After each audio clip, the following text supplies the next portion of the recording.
There are 55 million people over 65 in the US right now. And here's the thing most people don't realize. A huge percentage of them actually struggle with basic tech.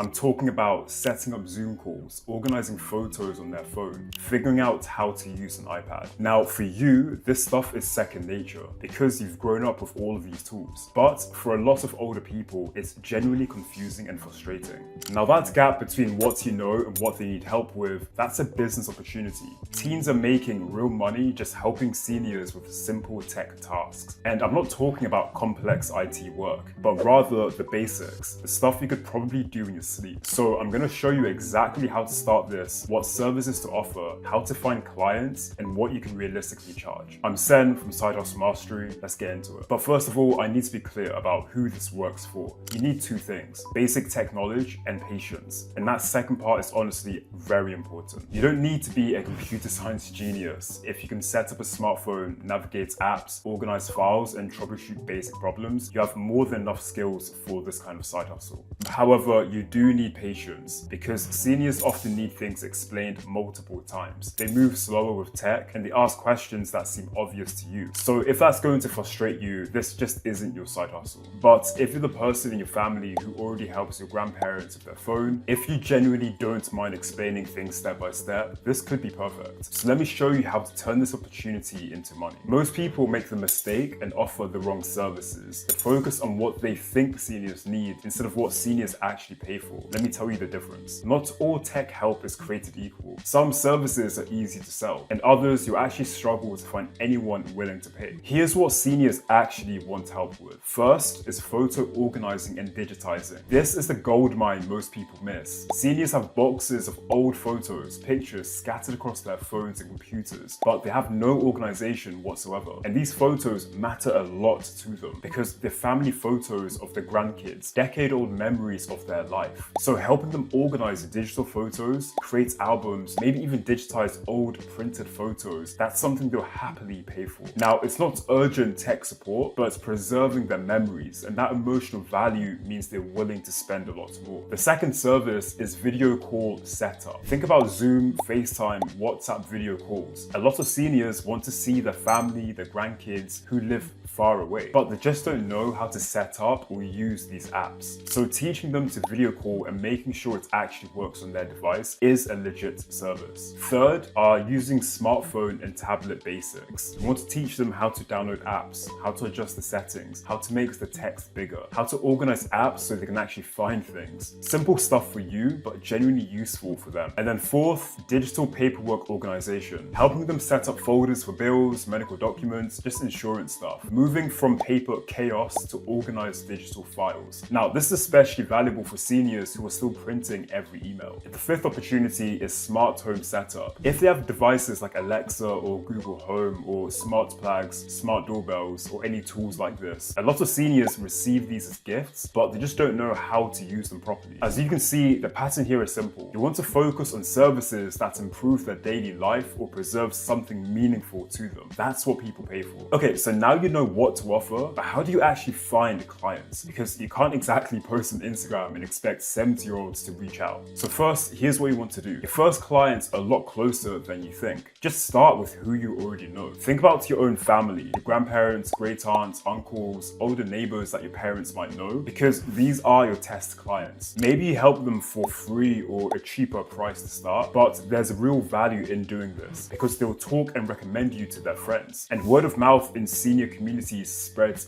fast. If you've helped Mrs. Johnson, for example, set up her iPad, then she's going to mention it at her weekly book club or church or the community center she regularly attends. And now suddenly you've got 3 more people asking if you can help them as well. And that's how this business model grows. It doesn't grow through social media marketing, but through one satisfied client recommending and telling you to others. However, after you've helped everyone in your immediate circle, think about your local places where seniors will gather, such as community centers, churches, senior centers, retirement communities. Some of these places will let you put up a flyer offering tech help. Some might even let you come in and do a free group session to introduce yourself. Also, check out Facebook, that's such a goldmine. A simple flyer works great here. Something like Teen Tech Helper, that's patient, affordable, and can help with phones, tablets, computers, and video call setup. Then include your name, phone number, and a few bullet points of what you offer. You can even make a clean looking flyer in 10 minutes using Canva. You don't need anything fancy. You can just use one of their templates, which all look professional, and people will take it seriously. Link down below if you want to try it out. One more approach that works is reaching out to local businesses run by older people. Think about small shops, local services, family businesses. A lot of them need help with the basic stuff like updating their Google listing, managing a simple Facebook page, or organizing their digital files. Now, that's a slightly different client base, but you're still using the same skill set. Okay, so now you've got a few clients interested. Now, here's a question that everyone asks. How do you actually price how much you charge? Because if you price too high, you're going to scare people off. But then if it's too low, then you're just wasting your time. So let me get realistic with the numbers for a teenager starting out. Professional tech support charges quite a lot, sometimes $50 to $100 an hour. But you're not a professional with years of experience. You're just a teenager offering friendly, patient help. So you want to make sure you price accordingly. A good starting point is $15 to $25 an hour. Now that's affordable enough that seniors won't hesitate, but respectable enough so that your time is valued. And then for specific tasks, you can charge flat rates. For example, setting up a new phone might be $30 to $40. Organizing photos could be $50 to $75 depending on how many there are. And then a basic tech lesson, showing them how to use Zoom or navigate the iPad, you could price it at like $20 to $30 for an hour session. Just make sure for your first few clients, especially people that you know through your family, just price it a bit lower, maybe $10 to $15 an hour, because you're building experience in getting referrals. Once you've got testimonials and word spreads about your services, then you can raise your rates. Some teenagers also offer package deals, something like 3 hours of tech help for $50. This gives the client a slight discount and guarantees you more work. Now, here's one more thing. Always give a time estimate before you start, because you want to give the right expectations, and also you don't want someone shocked by the bill because a simple task turns into an all-day project. Okay, by now you've got clients and you're charging fair rates, but here's what separates teenagers who do this once or twice from teenagers who actually build real ongoing income streams. The real money in a side hustle isn't just one-time jobs. It's becoming someone's go-to tech support person. Think about it. Once you've helped a senior set up their phone, they're going to have more questions later. Something might stop working, or they might want to learn a new app, or maybe they've bought a new device. If they liked working with you, then they're going to call you again. Some people will set up informal ongoing arrangements. Something like, I'll come by once a month or an hour to help with whatever tech questions you've saved up. Now that's predictable income for you and peace of mind for your clients. Also, be responsive when they reach out. If someone texts you with quick questions, answer it even if it's not a paid session, because that goodwill turns into more referrals and more paid work down the road. Also, make sure to keep simple notes on each client. What devices they have, what you've helped them with, any ongoing issues. You can use something like Notion to track all of this. And again, just keep it simple so you remember the details when they call again. The seniors who become repeat clients often become your best referral sources as well, because they feel taken care of, so they'll recommend you to everyone. Okay, now I know this all sounds good in theory, but what can you actually expect to make in reality? Well, if you're doing this casually, helping a few people here and there when they need it, you'll probably earn around $50 to $150 a month. That's enough for some extra spending, but it's definitely not enough to live on. However, if you treat it more seriously and you're actively looking for clients, building relationships, following up on referrals, you can make around $200 to $400 a month working just a few hours each week. But the teenagers who make more than this usually specialize in something specific. For example, all they offer are photo organizing projects that take multiple sessions at $20 to $25 an hour. A 15-hour photo organization project is $300 to $375 from just one client. And usually your first month, you might only have 1 or 2 clients, probably people you already know. Then by month 2 or 3, if you're good and word spreads, you might have a handful of regulars. Then 6 months or so, you could have a genuine small client base that brings you steady income. This side hustle isn't fast money. It builds slowly through trust and referrals. But once it's built, it's stable, because seniors don't switch to someone else if they like you. They'll keep calling the person who helped them before. And unlike a lot of teen jobs, this one works around your schedule. You just set the appointments. You don't need to clock in any shifts. There's no manager, and there's no asking for time off during your exams. Now, here's a few important tips. Patience is everything. Like, seriously, you explain the same thing multiple times, so you need to make sure you have a lot of patience. Also, you watch someone slowly type with one finger at a time. So if you seem frustrated even a little around your clients, they're going to notice and they just won't have a good experience. Also, make sure to speak the language. Avoid any kind of tech jargon and then show them while you explain. Don't just tell. Also, write things down for your clients. After you help them with something, leave simple written instructions that they can refer to later. How to start a Zoom call, for example, with numbered steps. They'll appreciate it and won't need to call you for the same questions multiple times. Also, be very careful with their data. You're going to see personal things like financial documents, medical records, family photos, so keep all of it confidential because that trust is everything in this business. Also, know your limits as well. If something's actually broken or needs serious technical repair, don't pretend that you can fix it. Tell them that they need professional help, and being honest about what you can't do just builds even more trust for everything else that you can. And that's exactly how to make money helping seniors with tech. You already have the skills, you just need to find the people who need them. So again, start with who you know. Help a grandparent or a neighbor, do a good job, and let the word spread because it builds from there. Now, I mentioned Canva for making flyers and Notion for tracking your clients, and I've linked both down below. If you use any links in the description, we do get a small referral fee at no extra cost to you, and it helps us keep making free videos like this, so thanks a lot in advance. If this was helpful, hit that like button, make sure to subscribe for more genuine side hustle breakdowns, and check out this video for more gems.